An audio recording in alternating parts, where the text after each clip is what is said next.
Very good morning to all of you who have joined us for this devotion today. And it's a pleasure and a great opportunity to be sharing my thoughts on God's Word with you this morning. For today's devotion, I would like to take few verses from the letter that Paul wrote to Timothy. 1 Timothy chapter 6 verses 6 to 8. But godliness with contentment is great gain, for we brought nothing into the world and we can take nothing out of it. But if we have food and clothing, we will be content with that. So if you look at this chapter or this book, Paul has written many instructions to young Timothy as he is going on with his ministry, and he talks about various aspects. But in this chapter, in the beginning, he's talking about one particular thing, which is godliness.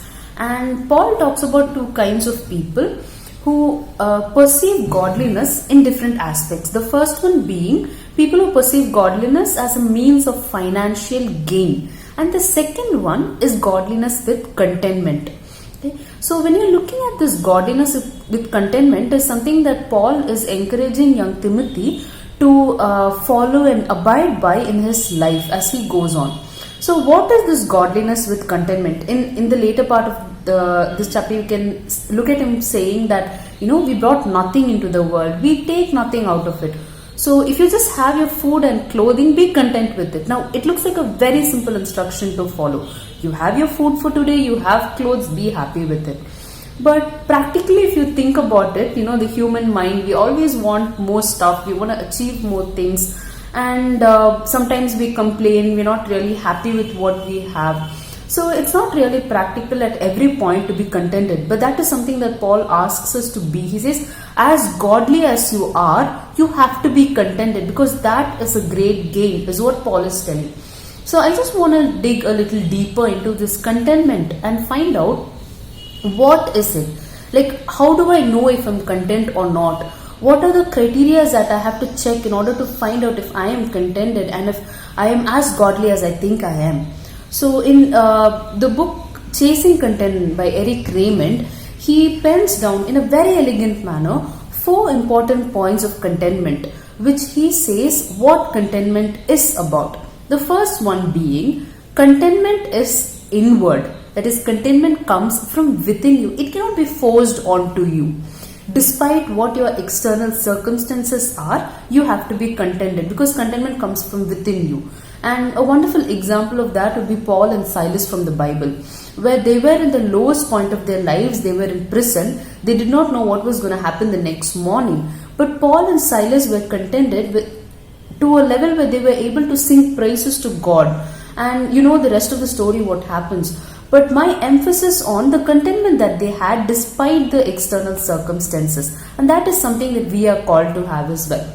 The second point is, contentment avoids complaining. You cannot ask questions like, God, why me? Why do I have to go through this? And expect to be contented at the same time. They are polar opposites. You cannot complain and be contented at the same time. It just doesn't work that way. And a great example of that would be Job. So when he lost his children, he lost his wealth, his health was all gone. He was sitting among rubbles. And still then, he did not grumble against God. He did not question God or complain and say, Lord, I have literally done everything that you asked me to. Why me? He never asked that. He was very contented and he said, God gave and he took away. Praise be to God. That is the only thing that he said. That is a contentment that I talk about when I'm saying contentment avoids complaining. And the third one is, contentment is a work of grace.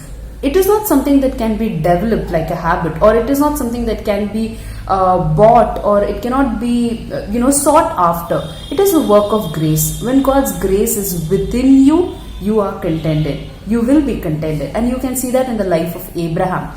So God blessed Abraham, and when it was time for Abraham and Lot to part ways, God's grace was upon Abraham. He was so contented that he was able to tell Lot, you know what, go ahead, take the part of the land that you want, and after you've chosen your part, I'll go the other way, is what Abraham said.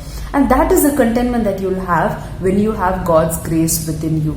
And the final point, which is the fourth point, is contentment is resting in God's providence. Okay? So God's providence is one place where you have the ultimate peace, where you have the ultimate rest, and that will be achieved when you are contented. Maybe not immediately. Initially, it might be a little difficult, like how you see in the life of Job. His blessings were not immediate, but his contentment were the footsteps for his prosperity. And that is what is, when you are contented, you have a chance to rest in God's providence. So as much as godly as you are trying to be, it is important that you have godliness with contentment.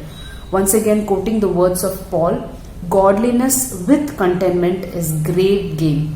So I pray today that even amid all the situations, which is very unpredictable right now, this new normal that's coming around, I pray that we find within ourselves to be contented with where we are and work to fulfill God's purpose and God's will in our lives. God bless you all.